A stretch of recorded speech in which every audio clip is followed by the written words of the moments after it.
Welcome to Cartoonist Kayfabe. My name is Ed Piskor. I'm Jim Rugg. We have another black market bootleg contraband artist edition that we're going to be taking a look at here today.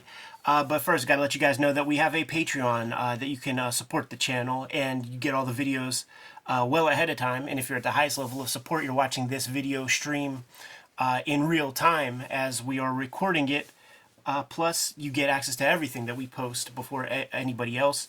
The videos are brought to you also by the books that we make, and this is a spread of the stuff that we have out right now. Crypto Killers Volume 1 of the next Red Room series is up for solicitation in your comic shops.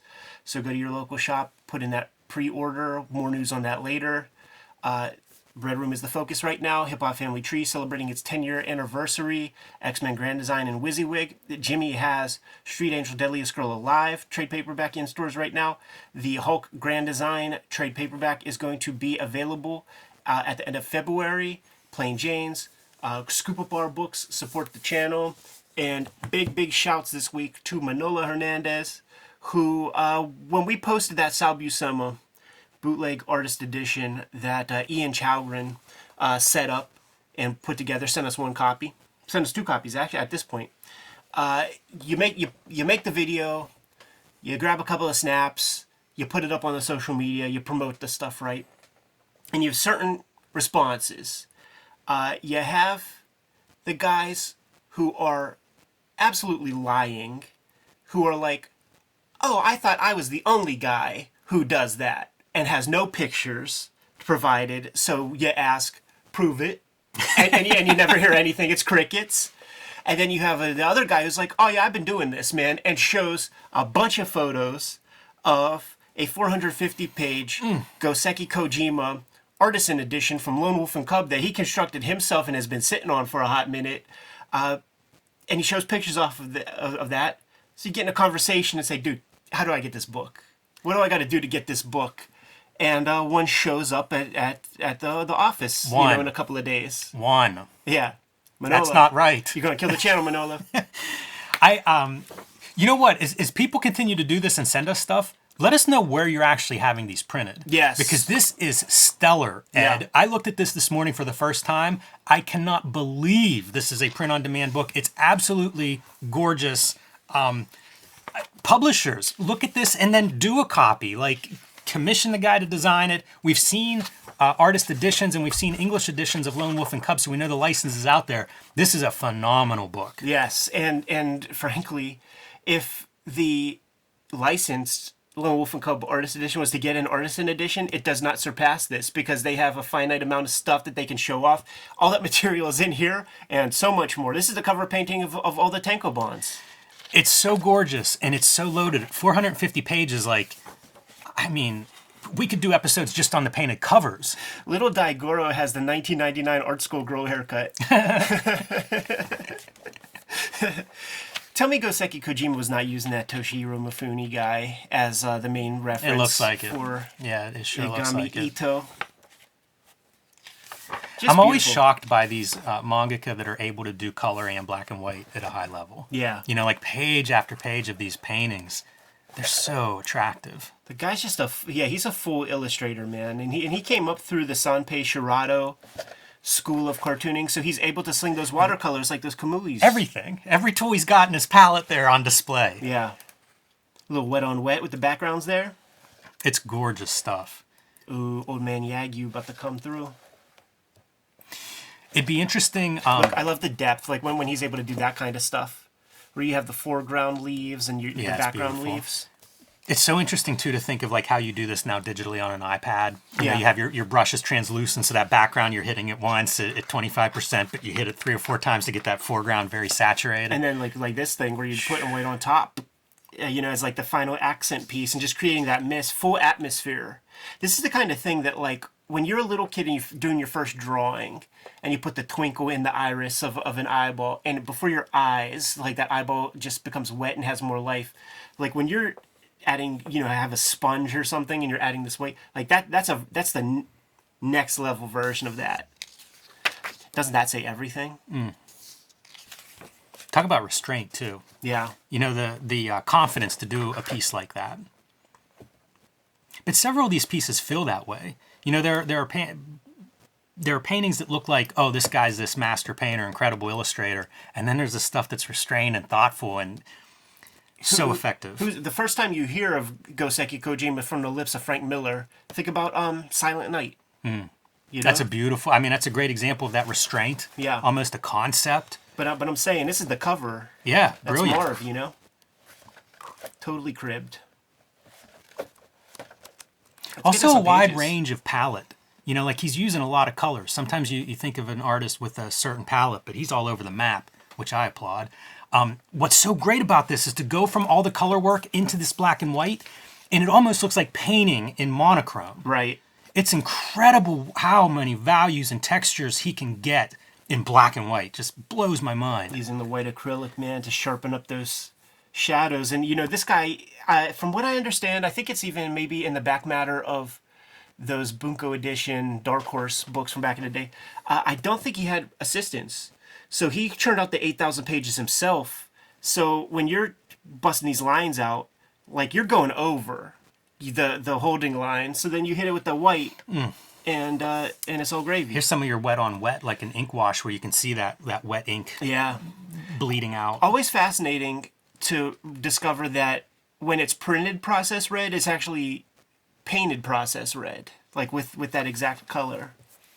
How about that background texture, dude? Like, what the fuck is that? Like, we got the image and you still can't crack it.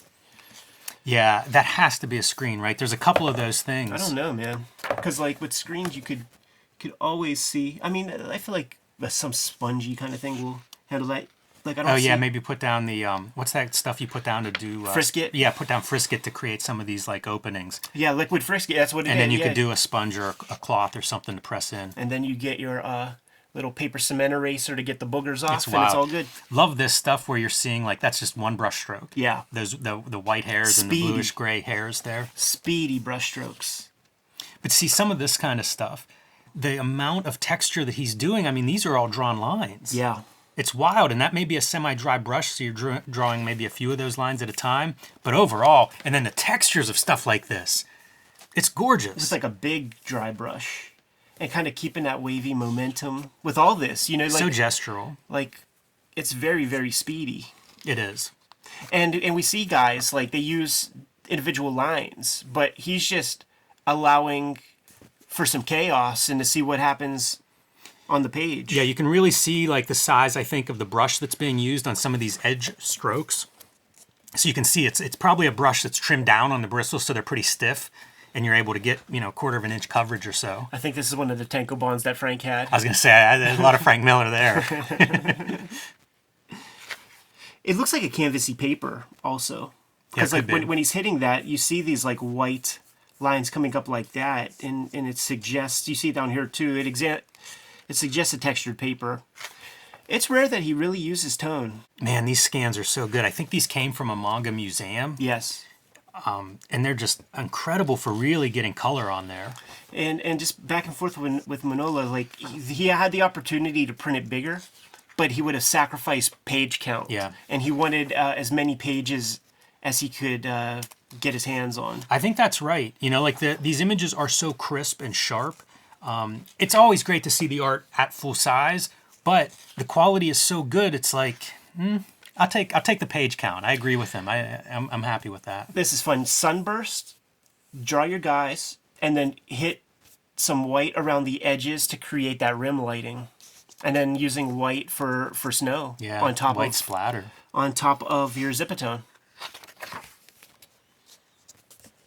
Using that spatter for very choppy waters. Great like this water. is a guy who fucking can sling some ink and get it to do what he wants. Like I was like even looking at that face. Yeah, that's amazing. And just all it this- looks like doodles. It does, man. But I mean, it's all there, and it is that Toshiro Mifune dude, and he's got the kitchen's hairs and shit. This would always strike me as somebody trying to draw, where it's like you've got lines that are outlines, that are heavy lines, you know, on the fingers and stuff, and then you've got like 10 million lines, like some on the fingers, on the face, but they're not lines. They're like they're textures, they're values, they're all these other things, even though technically it's all line.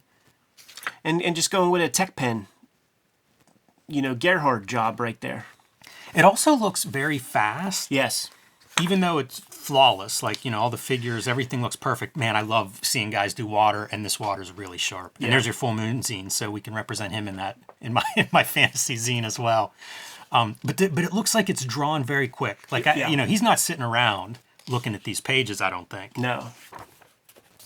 And, oh, dude, isn't that, didn't Neil Adams make a Batman comic like this?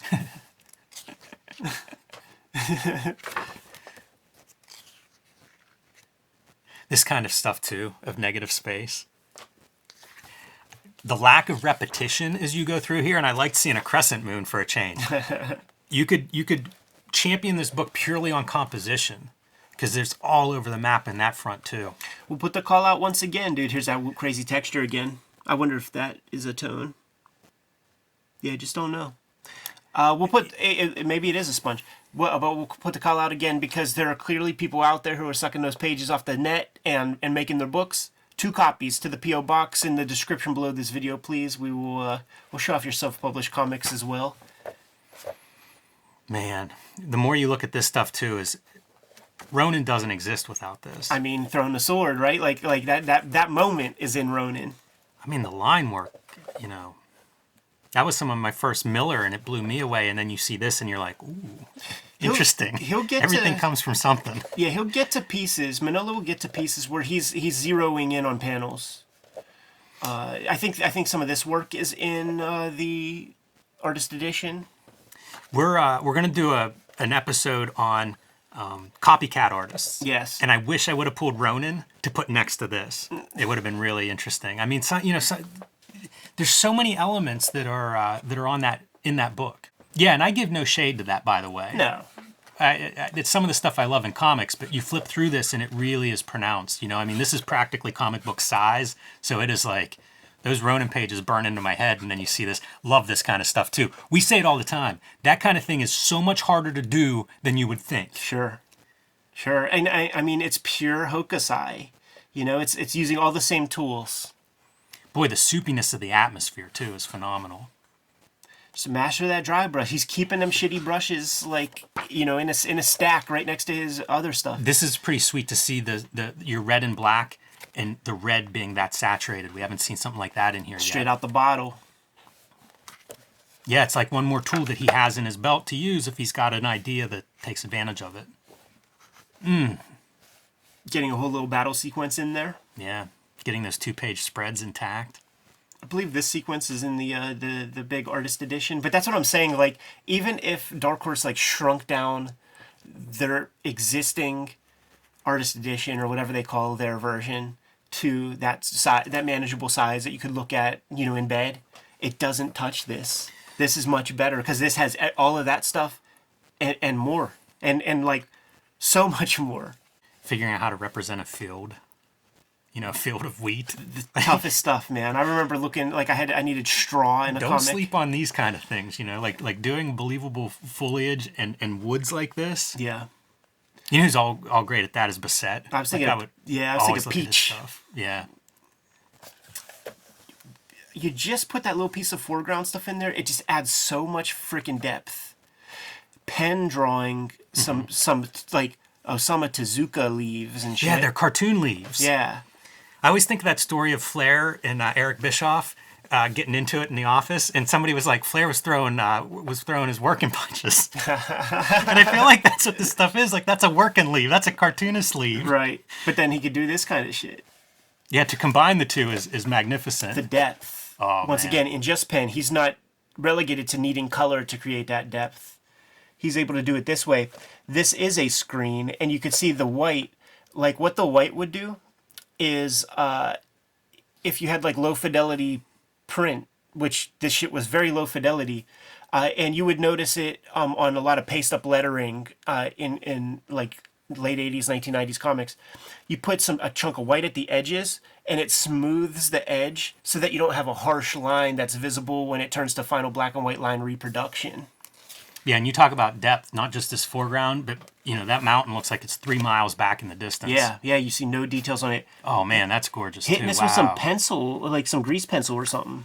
I love this kind of panels where like you're seeing different drawing in the same panel where this is almost the centerpiece. Yeah. And it's a totally different drawing language than the rest of that page. Clearly on a watercolor paper, this one. Yeah. You know, it doesn't have the blue lines or anything like that. You see the Boy, it's stunning. texture. Your setting sun in just red, no holding line whatsoever. And then you paint through the character, and it just creates that haze that you would get with a camera, or I guess perhaps even your own vision if you see somebody against the sun like that. Sometimes I forget the impact that these artist editions have.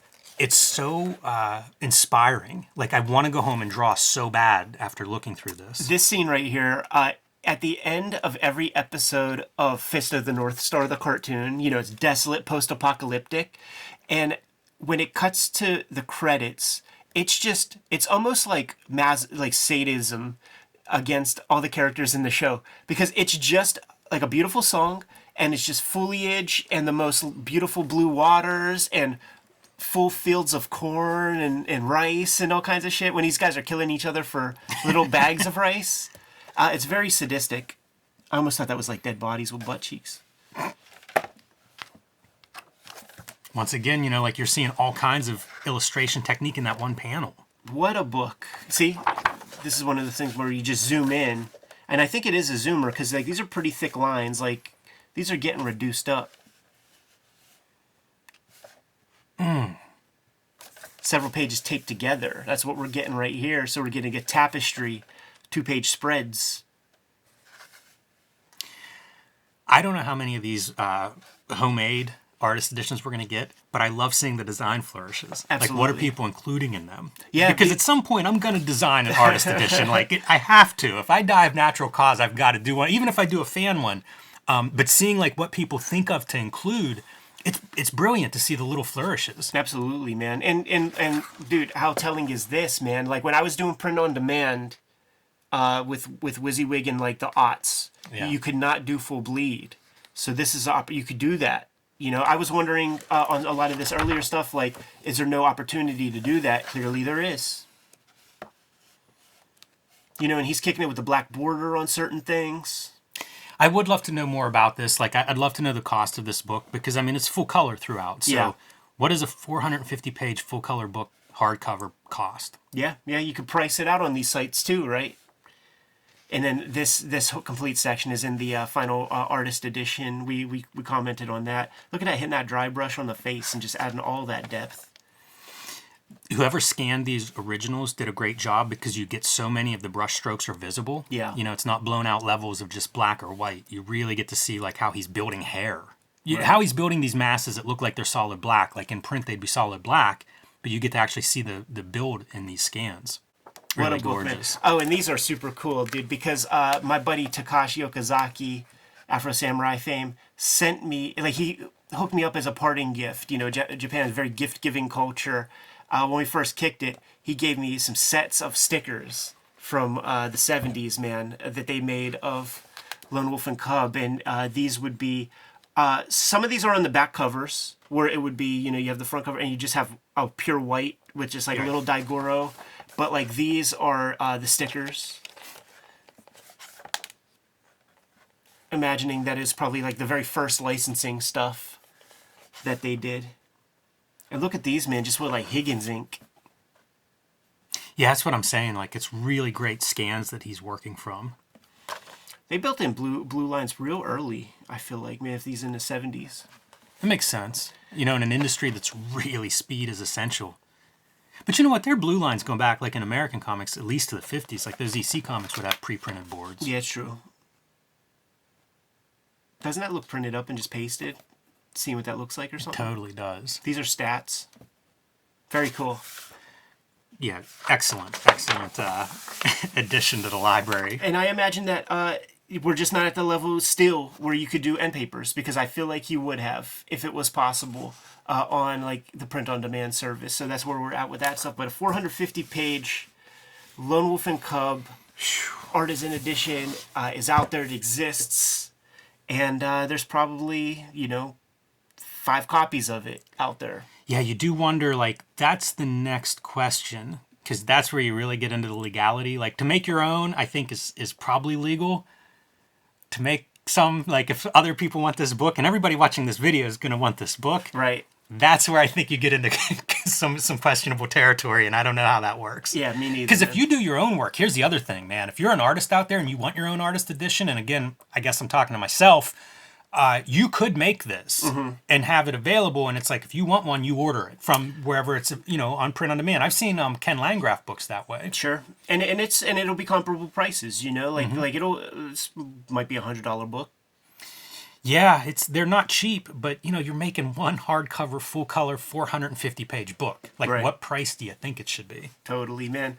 Excellent. Excellent addition to the bootleg comic playlist. Excellent addition to the culture of bootleg artist editions. And hit up our PO box in the description below to send us your two copies, please, of each of your black market artist editions that you compile from heritage auction sites and comic art fans. Without further ado, like, follow, subscribe to the YouTube channel, hit the bell. We'll notify you when new vids are available, and hit up our Patreon. Support the channel that way if you like, man. If you support us at the biggest level, you're watching this video being recorded at this very moment, and you are getting all the videos before anybody else. But Jimmy, tell the people what books you have out there that you're excited about, man. Hulk Grand Design is coming out late February, and we have had reports already of it selling out at some Amazon countries. So grab that now, pre-order it, let your comic shop know you want a copy, because those are going fast. Thank you all for that. Street Angel, Deadliest Girl Alive, and Princess of Poverty, and The Plain Janes are the rest of my books that are in print and available. Join me on patreon.com/JimRugg, where you can see lots more of my art, download out-of-print zines and minis. My most recent post on there is about my recent oil paintings. So join me there and pre-order Hulk Grand Design today. We're soliciting the new Red Room comics for 2023. Red Room Crypto Killers issue 1 is being offered to comic shops right now. So you got to let your shop know that you want that comic, man, so they can put in that order for you. There are 2 trade paperbacks of that out in the wild as we speak. I'm serializing the Red Room comics on my own Patreon. Hip Hop Family Tree celebrating its 10-year anniversary. X-Men Grand Design is out there, and also WYSIWYG. Support the books, and more videos happen. Jimmy, tell the people what else we have out there, dude. Subscribe to the Cartoonist Kayfabe newsletter at the links below this video. You can also find Cartoonist Kayfabe t-shirts, merchandise, stickers, hats, fanny packs, and lots more at our spread shop. That link is also below the video. Another great way to support the channel. Given those marching orders will be on our way, Jim. Make more comics.